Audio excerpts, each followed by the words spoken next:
inclusive en marche. Prenez place. Développer des produits et services adaptés. C'est le Comment vous allez? système financier. Je suis Madame Bonkongo de la MEX Ontava. Oui.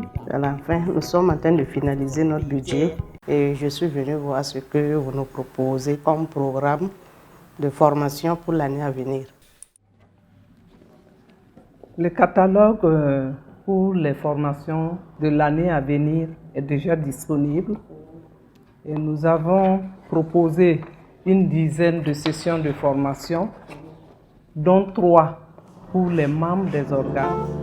Donc, en plus de la formation, nous faisons beaucoup de plaidoyer, tant au niveau national qu'international, en faveur des membres.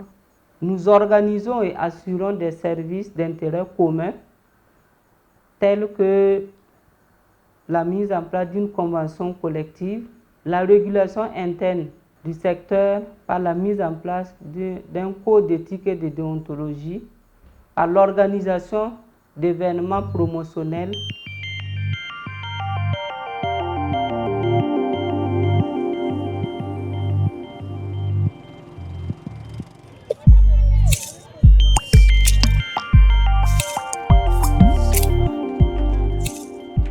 L'adhésion à l'association professionnelle est une obligation réglementaire qui est prévue par la loi qui régit actuellement les SFD. Là, par exemple, vous avez le résumé du code d'éthique et de déontologie des systèmes financiers décentralisés du Burkina Faso avec ces 6 points.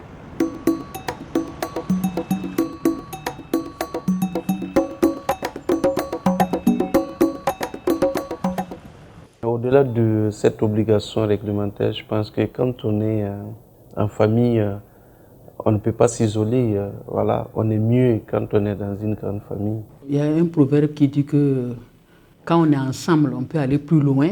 C'est dans cette dynamique-là que nous avons estimé que c'est mieux d'adhérer à la PSFD pour qu'ensemble, on puisse relever le défi du secteur de la microfinance. On s'est dit que c'était bon quand même qu'on ait une association qui défende les intérêts de ce secteur en devenir et aussi faciliter la coopération entre les membres.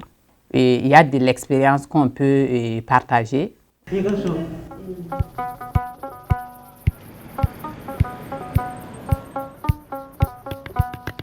Vous savez que le secteur de la microfinance, parfois on a des difficultés. Donc tout ce qui est comme difficulté, la PSFD essaie vraiment de porter cela pour appuyer afin qu'on ait des solutions. Ne serait-ce que pour prendre en compte le contexte, le contexte de la Covid-19. Et l'association a fait un plaidoyer important auprès du ministère du tutelle et l'État a consenti donc de mettre un peu de ressources au niveau des gestions de microfinance. L'association a organisé plusieurs formations. Ce sont des formations certifiantes et des ateliers sur la gestion de la performance sociale auxquels ACEP a participé avec beaucoup de collaborateurs et qui ont eu un retour très positif. La finance inclusive en marche. La finance inclusive en marche. La finance inclusive. Oui, les gars. La fille là. Zagaramba. Oh, ouais, mais. Oh, berke man là. Tu me nègres bien, mais. Barka.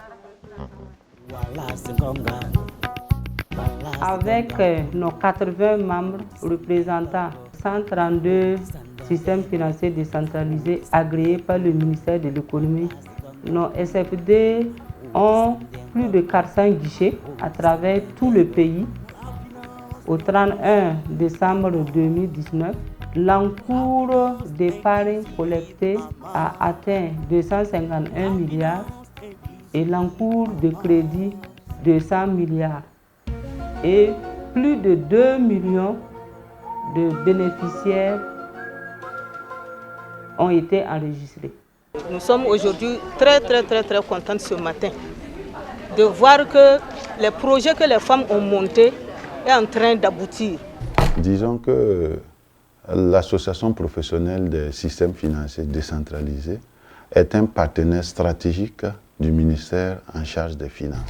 Et c'est pour cela que le gouvernement burkinabé accompagne au quotidien cette association, et à travers le Fonds national de la finance inclusive et à travers d'autres structures. Et également, ce que nous avons pu constater avec l'association professionnelle, c'est qu'il y a une implication, c'est qu'il y a des corrélations avec les autres associations. Et l'ensemble sous la houlette du ministère en charge des Finances et également sous le leadership de la Banque centrale des États de l'Afrique de l'Ouest, nous travaillons en parfaite synergie afin de pouvoir rehausser le taux d'inclusion financière à 75% à l'horizon 2023. L'association compte continuer la mise en œuvre de son plan stratégique, être la voie de premier plan des systèmes financiers décentralisés au niveau national, travailler activement au renforcement des capacités et assurer l'avenir de l'association.